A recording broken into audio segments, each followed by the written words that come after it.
Oh, udah.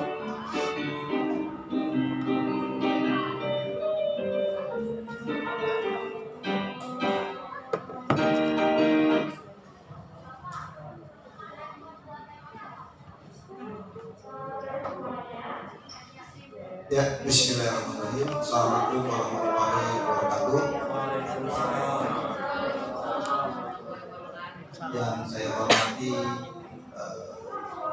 Bapak Ibu Wakil dan staf SMP Negeri 1 Jakarta. Yang saya hormati Bapak Ibu guru sekalian.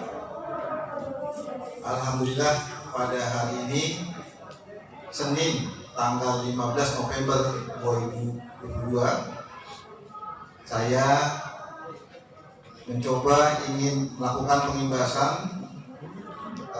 dari apa yang saya dapatkan dari program guru penggerak mengenai aset sekolah.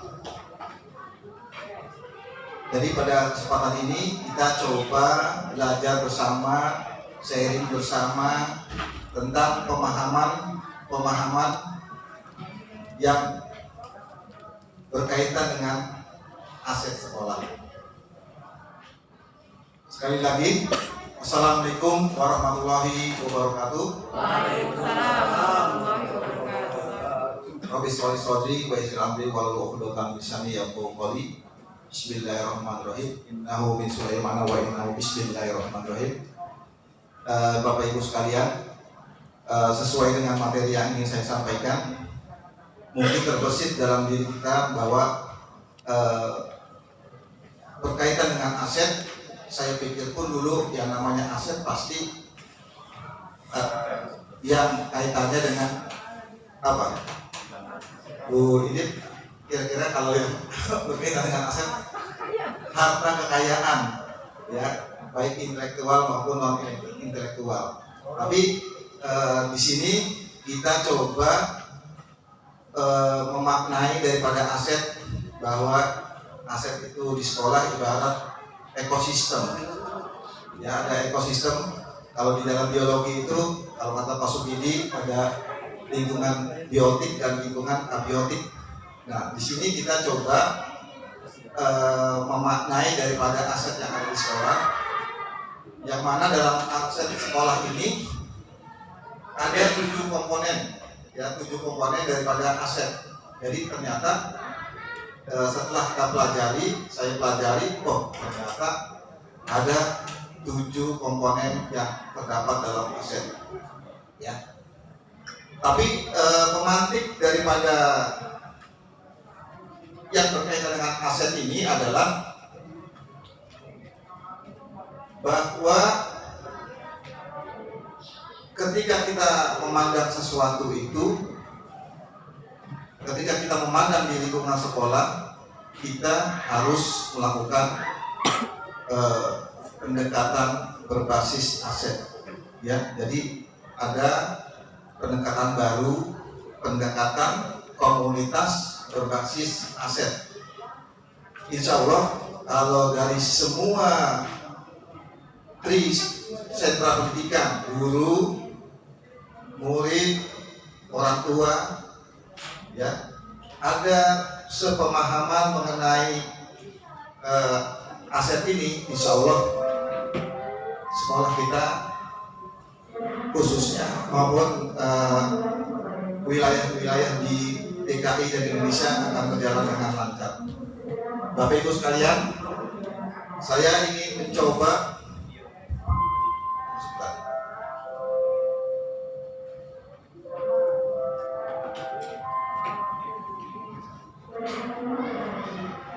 Bapak Ibu sekalian, saya coba langsung aja. Ini hanya contoh daripada kelompok saya pada waktu itu mengerjakan tugas.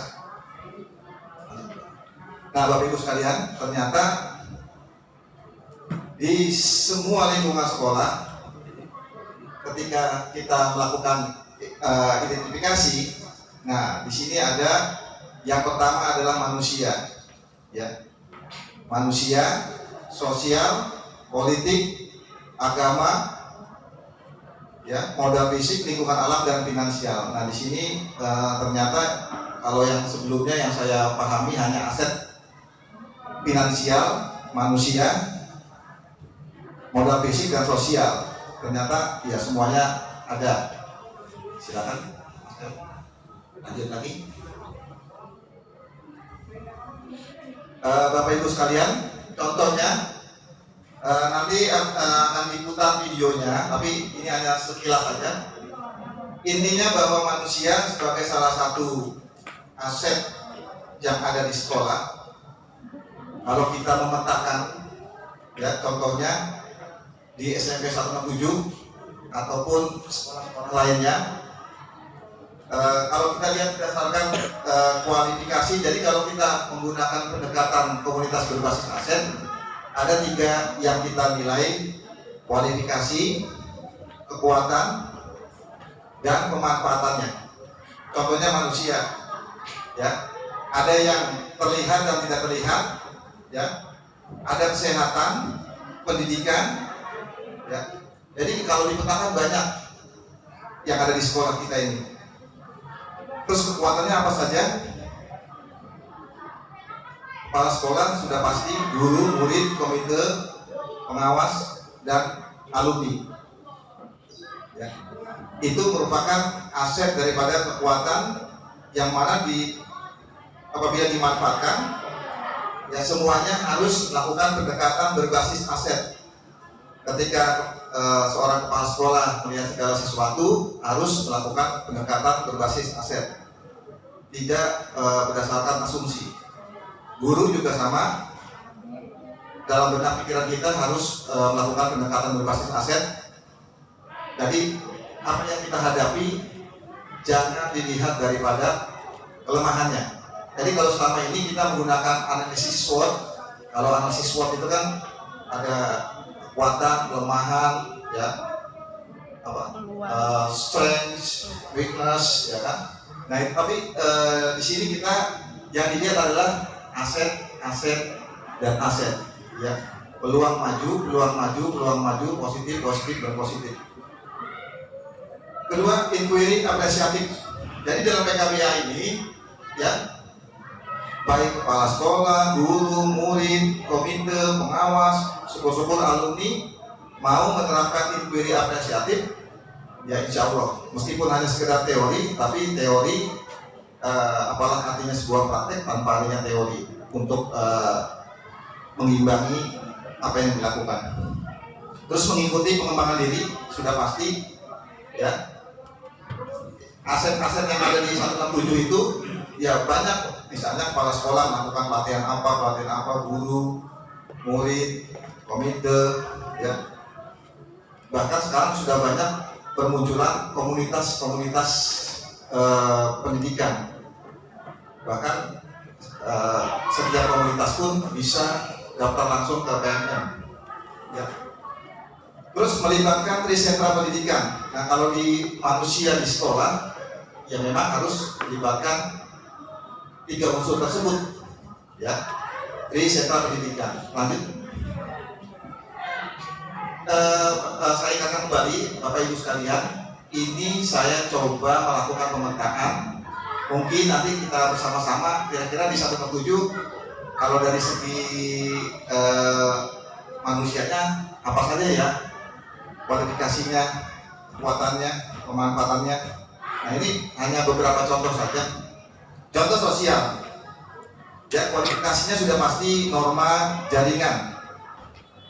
Terus kebudayaan, kekuatan, kepercayaan dan budaya, organisasi, dan komunitas keagamaan.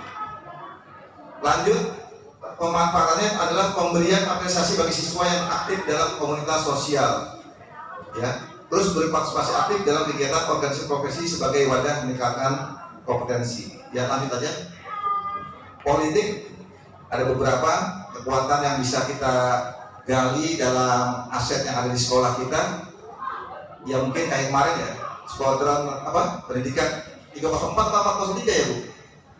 Ya itu salah satu kekuatan dari segi aset politik dari SMP 167. Korlantas Mabes Polri, Babin Kapitmas, Puskesmas, ya sudah ada kekuatan politik di SMP 167. Rapat rutin sudah pasti atau kesepakatan. ya pemanfaatannya sudah jelas adalah menjalin kerjasama dengan mitra sekolah. Lanjut, agama dan budaya, kualifikasi. Kalau saya lihat kekuatan di 167, pola pembiasaan sudah berjalan, sudah ada budaya kearifan lokal, karakter warga sekolah sudah terlihat, ya, dari salaman, dari bawang sampah, ya itu berarti kekuatan di 167 sudah hebat. Grup Marawis dan Rohpis juga sudah terlihat, ini contohnya 107, dan tokoh-tokoh agama kalau dalam kegiatan-kegiatan keagamaan. Ya, pemanfaatannya sudah jelas di 107, ada tutor sebaya, kegiatan sedekah Jumat, ya, mengarahkan siswa dan sebagainya. Oke, lanjut lagi. Modal fisik saya sebut, ya Bapak Ibu sekalian. Ya, sebelum saya lanjutkan, tepuk semangat, semangat,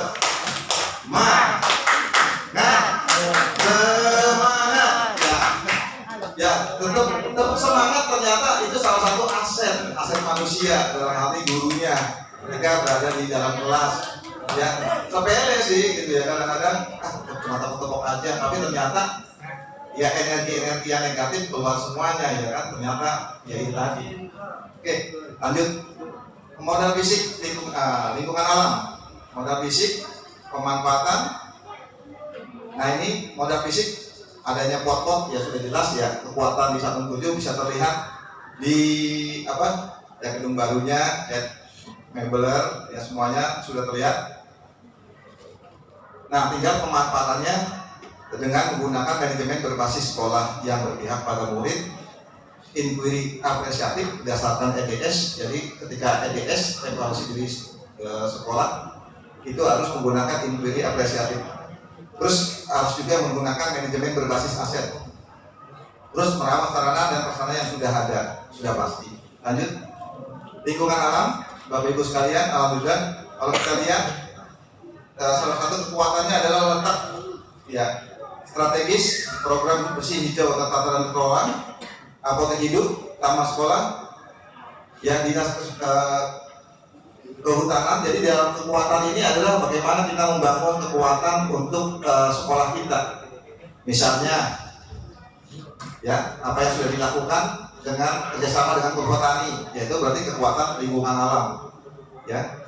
Terus program bersih hijau tertata terkelola, ya, taman sekolah, ya, pemanfaatannya bagaimana? Jumat bersih, lomba kebersihan kelas, dan pengelolaan taman sekolah, ya, secara ya terjadwal dan terprogram. Lanjut lagi, terakhir ya, finansial. Untuk finansial, jadi 7 aspek daripada aset adalah finansialnya. Kalau kita lihat kekuatannya, sumber dana dari program kerja sekolah, dana bos, transparansi RKAS, kerangka acuan kerja jelas, ya. Makanya ada di beberapa sekolah ada yang namanya apa, green school, ya. Dulu saya beranggapan bahwa green school itu adalah sekolah hijau yang seperti bersih hijau tata kelola gitu ya. Adanya tanaman-tanaman, ternyata green school itu salah satunya adalah adanya transparansi anggaran. Bagaimana cara pemanfaatannya? Kegiatan sekolah yang direncanakan dan dituangkan dalam RKAS, mengalokasi dana sesuai anggaran, program KIP, program KJP, dan sebagainya. Lanjut, refleksi. Jika kualifikasi dimaksimalkan, maka sekolah akan maju karena kita sendiri adalah aset. Jadi, mohon maaf, baik yang adik-adik mahasiswa, tanamkan dalam diri kita bahwa kita adalah aset, ya, aset diri kita, aset orang tua, aset bangsa, ya, kita aset, semuanya aset. Jika kekuatan dimaksimalkan, maka sekolah akan menjadi sekolah yang tangguh, ya. Jika kekuatan, setiap tantangan yang menghadang dihadapi dengan kekuatan dan potensi. Jadi kita kekuatan dan potensinya sudah super, ya kan? Alhamdulillah. Pemanfaatannya bagaimana? Dimaksimalkan, maka semua program sekolah berjalan lancar. Jadi semua ibarat kecepatan itu 100, ya mungkin saya kecepatannya masih 50, ya. Tambah lagi 100, bahkan udah 1000 kecepatan per kilometer per jam. Nah itu.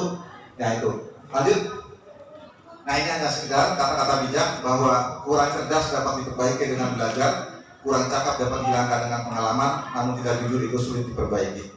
Masih ada? Mohon maaf, ini belum selesai.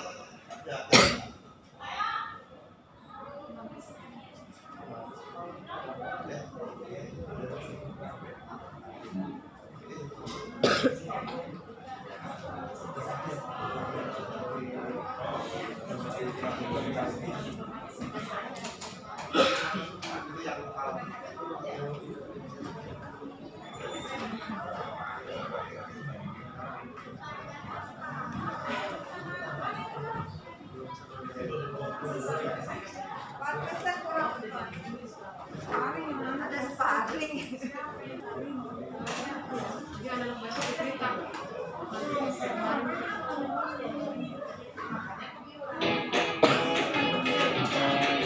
Terus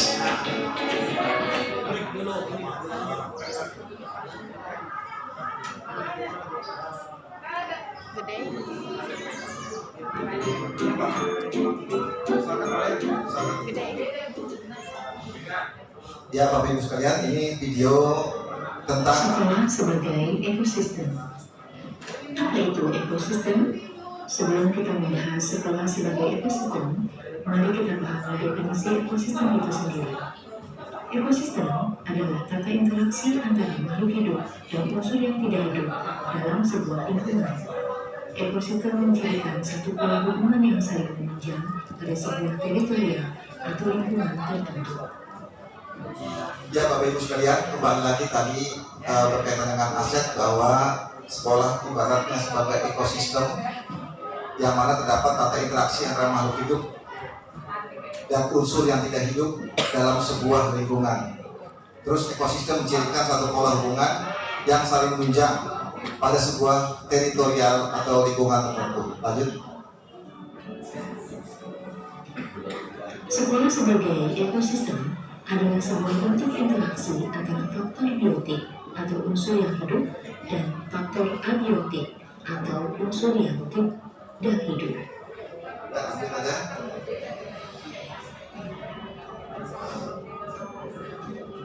Apa sajakah unsur-unsur biotik dalam ekosistem sekolah? Beberapa di antaranya adalah murid, yaitu anak yang sedang berguru atau belajar di sekolah, kepala sekolah, yaitu guru yang diberi tugas tambahan untuk memimpin suatu sekolah yang menyelenggarakan proses belajar mengajar, guru, yaitu orang yang profesinya mengajar pada jenjang pendidikan dasar dan menengah, staf atau tenaga kependidikan, yaitu anggota masyarakat yang mengabdikan diri dan diangkat untuk menunjang penyelenggaraan pendidikan, pengawas sekolah, yaitu guru PNS yang diangkat dalam jabatan pengawas dalam satuan pendidikan, orang tua murid, dan masyarakat sekitar sekolah. Ya, ternyata masyarakat termasuk ekosistem sekolah. Ya, lanjut. Adapun unsur-unsur abiotik dalam ekosistem sekolah, diantaranya adalah keuangan, yaitu semua sumber pendanaan yang dimiliki oleh sekolah yang dikelola untuk keberlangsungan penyelenggaraan pendidikan, sarana dan prasarana, yaitu alat yang digunakan baik secara langsung dan tidak langsung yang pengelolaannya ditujukan untuk mencapai tujuan pendidikan. Ya, Bapak Ibu sekalian, ini termasuk daripada unsur finansial aset sekolah, keuangan, sarana dan prasarana sebagai lingkungan fisik. Ya, lanjut.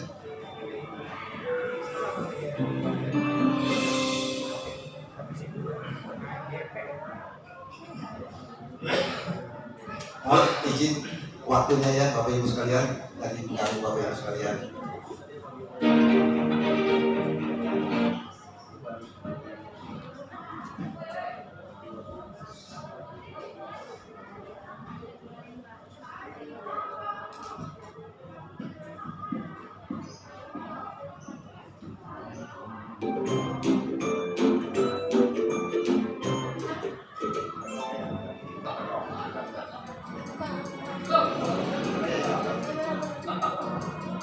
Ya Bapak Ibu sekalian, ini video berkaitan dengan penanganan berbasis aset. Bapak Ibu sekalian, kali ini saya sengaja mengundang Bapak Ibu di sini karena ada hal yang harus kita ceritakan. Mengingat sebentar lagi kita akan melaksanakan acara pemeriksaan sekolah. Tapi saya merasa pesimis kalau kita bisa melaksanakan bagaimana Bapak Ibu sekalian. Bu, kalau kita meminta bantuan dari wali murid, kayaknya agak susah Bu. Tahun kemarin mereka tidak mau untuk menyumbang uang. Iya sih, tapi kalau acara perpisahan tidak dilaksanakan, orang tua murid akan menanyakan kepada saya. Kalau kita buat acara seadanya itu dengan barang-barang yang akan kita punya itu susah juga. Minimal kita harus punya sound system, dan itu kita tidak punya. Terus kita harus sewa dan tidak ada dananya. Belum lagi nanti sewa panggung dan dekorasi. Ya, kalau seperti itu kan di seminggu kita tidak usah mengadakan acara apa-apa. Ya memang sih, tapi sayang juga dengan dana yang sedikit kita harus melaksanakan acara perpisahan. Iya Bu, kalau kita mengadakan acara perpisahan, berarti kita harus mengisi acara perpisahan tersebut dengan tari-tarian atau dengan yang lainnya. Dan kita juga harus melatih murid kita untuk tampil nanti di acara perpisahan. Kalau saya pribadi tidak sanggup, waktunya terlalu mepet. Saya setuju. Acara itu kan membutuhkan dana dan waktu. Kemudian latihan berkali-kali. Apalagi sekarang kondisinya waktu kita sangat mepet. Baiklah, kalau gitu kita putuskan tahun ini kita tidak mengadakan acara perpisahan sekolah. Kecuali jika kita mendapatkan dana dari pusat atau ada dana bos yang bisa kita gunakan untuk acara perpisahan.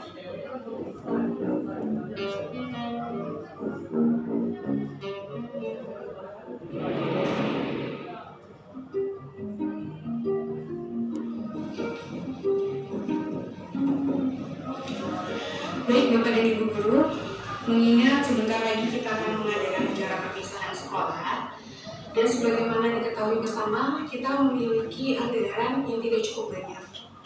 Bagaimana kalau kita menggunakan apa yang ada dan apa yang bisa kita lakukan agar acara perpisahan berkesan untuk anak-anak murid kita? Iya Bu, kita bisa membuat acara perpisahan sesuai dengan kemampuan kita. Misalnya kita bisa meminjam aula kecamatan. Kebetulan ada orang tua wali murid kelas 6 sebagai pengurusnya. Nanti saya akan tanya bagaimana prosedur untuk meminjam aula tersebut. Boleh juga tuh Pak, bagaimana dengan dekorasi dan panggung? Untuk kebutuhan itu sudah saya catatkan di sini Bu. Yang pertama itu untuk panggung nanti kita bisa menggunakan meja-meja kelas Bu, kita susun jadi panggung untuk tersebut. Nah untuk aula itu kalau Pak Puji bisa Bu pinjam yang dekat sekolah itu lebih mudah Bu. Jadi anak-anak kelas 6 bisa kita minta bantuannya mengangkat meja-meja itu ke aula.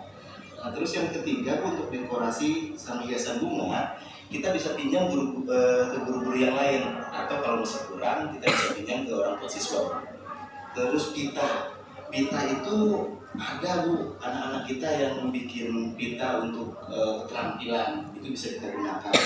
Nah untuk balon itu kebetulan Bu, tahun lalu kan masih ada sisa, jadi kita bisa gunakan balon itu untuk tambah dekorasi acara kita ini. Saya juga punya ide Bu, untuk kostum bagaimana kalau kita menggunakan seragam anak-anak yang ada.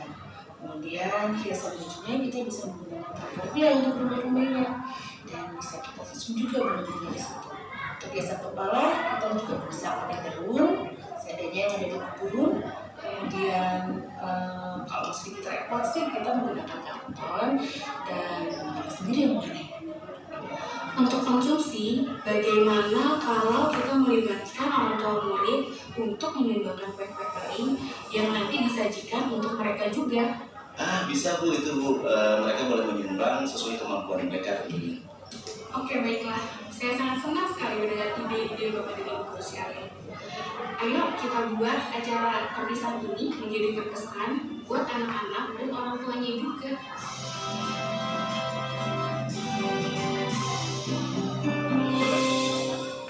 Ya, bismillahirrahmanirrahim. Alhamdulillah Bapak Ibu sekalian, tadi dua video tentang ekosistem, yang kedua tentang aset base thinking ya tadi. Jadi segala sesuatunya berbasis aset. Jadi insya Allah mungkin hanya sedikit yang saya bisa berikan. Barangkali ada tanggapan-tanggapan, masukan dari Bapak Ibu sekalian. Tadi hanya sebagai salah satu contoh saja bahwa setiap ada permasalahan di sekolah diselesaikan dengan PKBA, pendekatan komunitas berbasis aset. Ya, terima kasih. Barangkali ada masukan, tanggapan, silakan Bapak Ibu sekalian.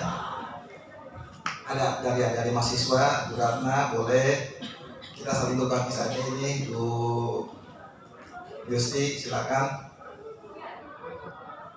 Mungkin ada kasus apa? Jadi ketika tadi kita bicara tentang aset manusia, berarti murid, ya.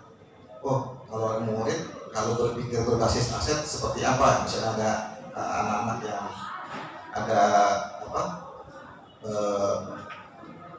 Yang perlu penanganan, misalnya kan.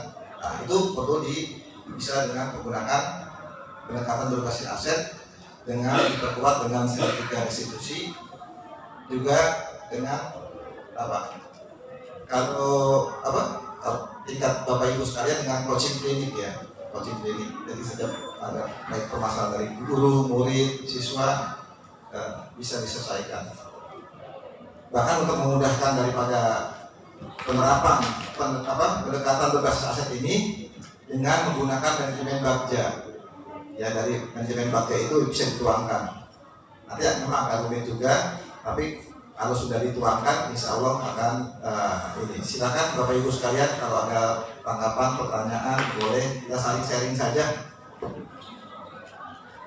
Ini sebagai salah satu syarat tugas saya per 30 November harus sudah segera diupload. Jadi harusnya ada tanda tangannya, nanti tanda tangannya besok aja Bapak Ibu sekalian. Bisa 2 kali 3 kali. Silakan Bu Ratna, ada pertanyaan? Pak Ramadan boleh masuk ini. Pak Ramadan boleh? Ya boleh, ya silakan. Kita saling sharing aja, apa apa sharing? Antuk ya?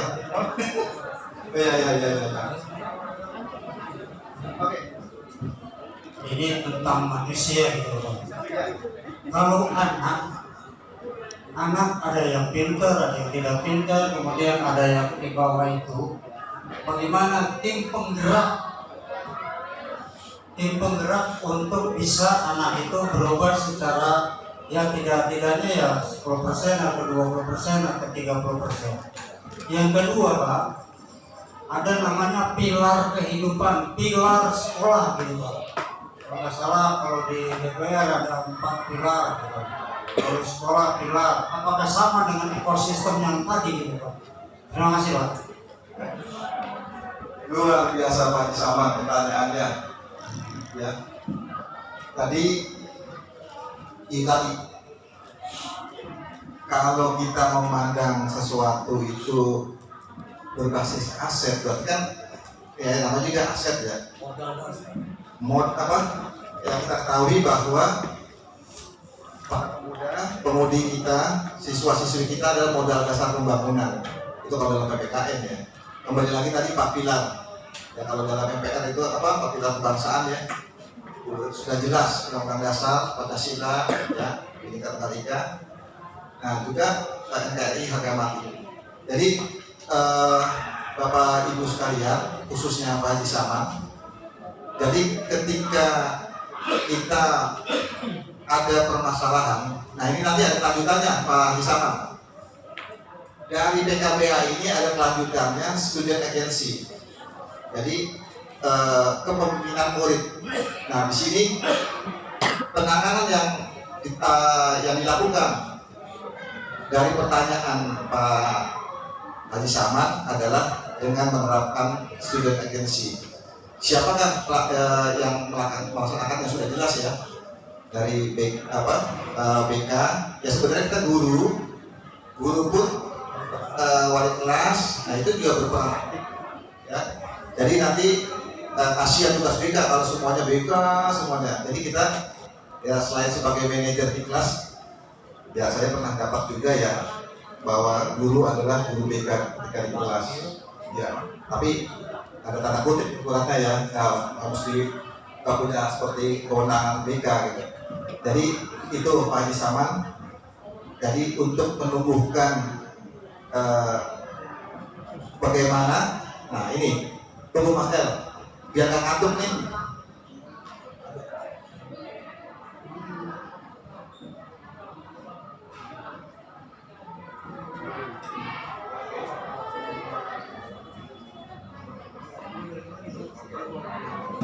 Ini biar Saya bisa melihat tas saya dari sini. Jangan malah dengan HP-mu.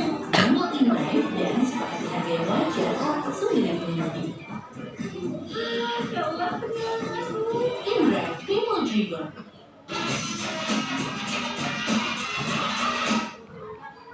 ya Bapak Ibu sekalian, biar nggak ngantuk, berdiri semuanya boleh, duduk juga boleh. Ya duduk. Ini saya salah satu nanti ada jawabannya Pak Haji Saman. Ya, ini. Ya berdiri boleh, duduk boleh. Ya berdiri semuanya, nggak apa-apa, berdiri semuanya. 1, 2, 3.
Jawaban yang paling aman ya, nanti saya jawab ini pertanyaannya.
sekalian, itu adalah jawaban pertanyaan daripada Pak Haji Rahman bahwa untuk menghadapi siswa-siswa yang seperti itu, ketika kita dalam pembelajaran, satu menggunakan pembelajaran berdiferensiasi.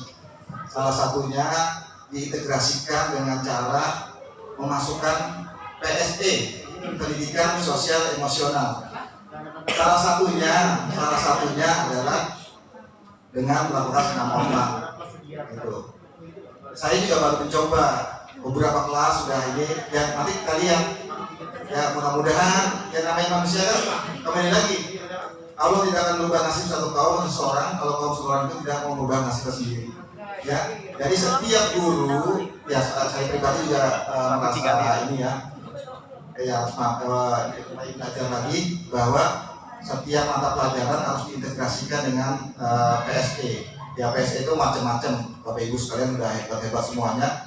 Cuman ini mungkin saya juga kadang-kadang suka lupa perlu adanya PSE. Intinya bahwa kita harus menerapkan pembelajaran berdiferensiasi.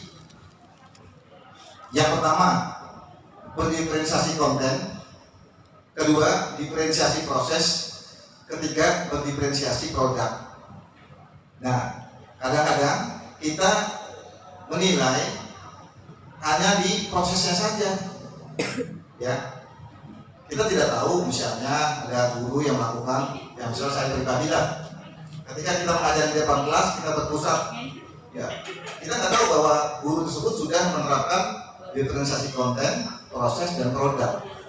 Ya, nah itu. Salah satunya apa? Yang memasukkan PSE, ada RPP-nya. Dalam kurikulum Merdeka itu harus setiap mata pelajaran itu harus diintegrasikan dengan PSE. Kalau sekarang empathy-based learning, ya itu Bapak Ibu sekalian, khususnya Pak Haji Saman, ya 4 pilar itu memang ya sangat bagus sekali pertanyaannya ya. Terima kasih Pak Haji Saman. Wabillahi taufiq wal hidayah. Assalamualaikum warahmatullahi wabarakatuh. Ada lagi Pak Romanta, kasih masukan lagi boleh Pak Romanta untuk sambil menguatkan saya gitu ya. Oke, siap Pak Romanta.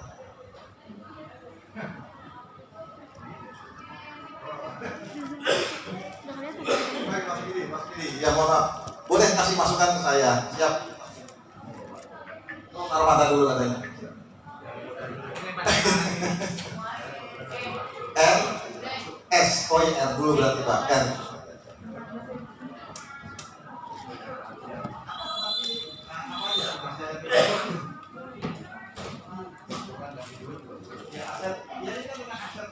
Semua adalah aset.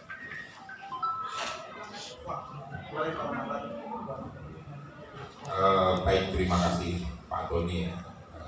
Salah satunya Pak Doni ini juga merupakan aset sekolah yang luar biasa. Pribadi Pak Doni. Saya teringat dengan dua pernyataan Pak Doni tadi, kata-kata bijak tadi.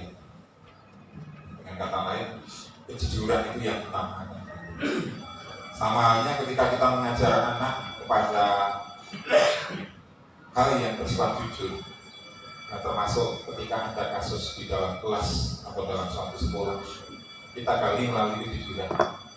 Ini pun juga merupakan salah satu aset. Nah, jadi ini juga kebetulan saya bersama dengan Bu Rida ini sedang kolaborasi untuk menggali kejujuran anak. Dan alhamdulillah itu berbuah hasil. Jadi sifat dan sikap jujur yang kita terapkan di sekolah ini itu merupakan satu aset. Nah, bagaimana cara mengembangkan sikap dan sifat kejujuran ini untuk semua stakeholder yang ada di Pak. Terima kasih.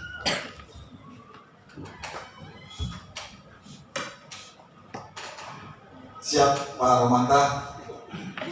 Saya teringat dalam bahasa Jawa. Waktu itu batuk ya Pak. Waktu ada obatnya. Kalau waktu tidak ada obatnya. Kalau batuk ya minum komik ya itu. Enggak, ini pertanyaan dari Pak Romanta bagus sekali. Alhamdulillah di sekolah kita kalau saya secara pribadi apa yang sudah dilakukan dari Paromanta dan guru BK itu sudah menerapkan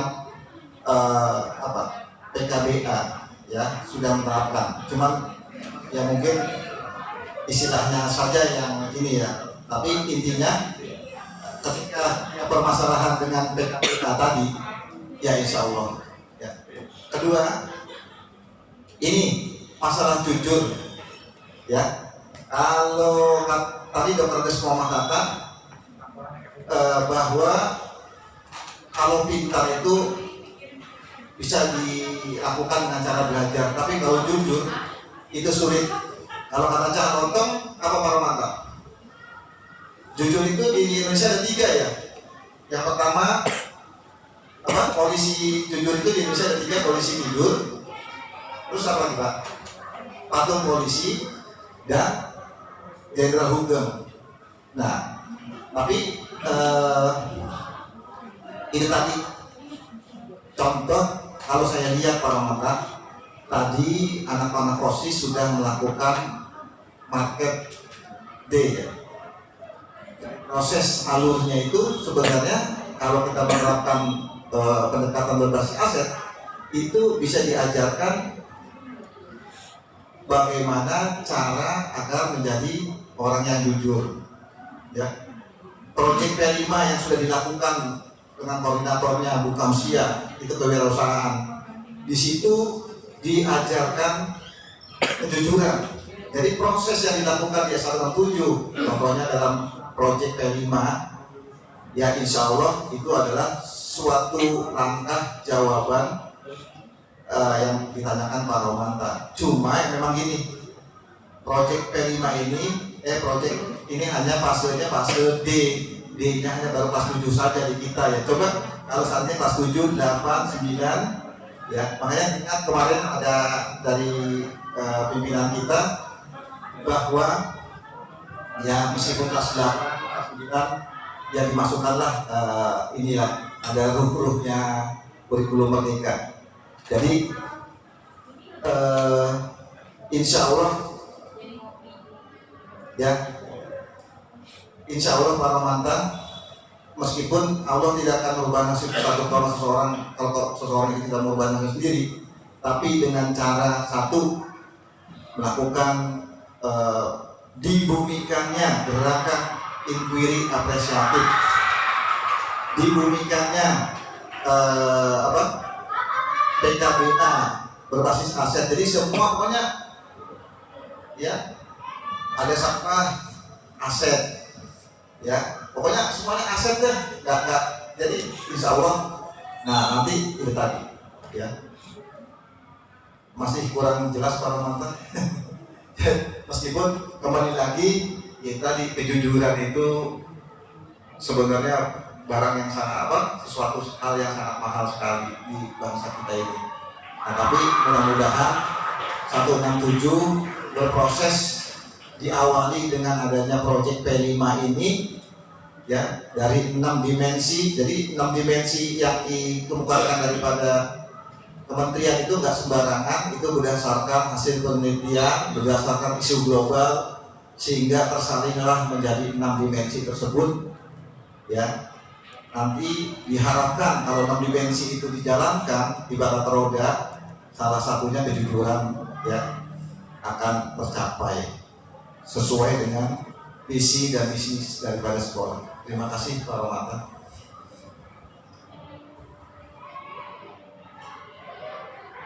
Ada lagi Bapak Ibu sekalian sudah kan?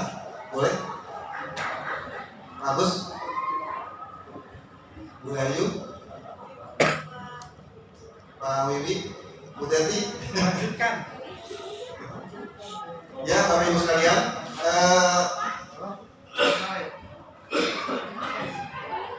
Bu Rana mungkin ada pesan-pesan. Terima kasih atas tempatnya, kenyamanannya, ya. Bapak Ibu sekalian, karena waktunya sudah menunjukkan pukul 3.15.00, jadi terima kasih atas kesediaan waktunya Bapak Ibu sekalian. Ya, kita semua adalah aset, anak-anak kita adalah aset, apa yang kita miliki aset. baik yang terlihat maupun yang tidak terlihat adalah aset. Mari kita maju, bergerak, serentak, maju bersama untuk transformasi pendidikan Indonesia. Mohon maaf kalau ada kesalahan dari pengucapan kata-kata atau materi yang kurang maksimal, mohon dimaafkan. Wabillahi taufiq wal hidayah.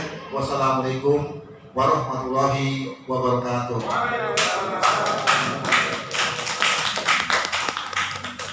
Tapi nggak ada minum ya dulu. Boleh ada kasih, boleh minum ya, boleh ya. Kami aja deh. Asian. Aduh. Oh jangan, ya nggak apa-apa, tanya aja nggak apa-apa.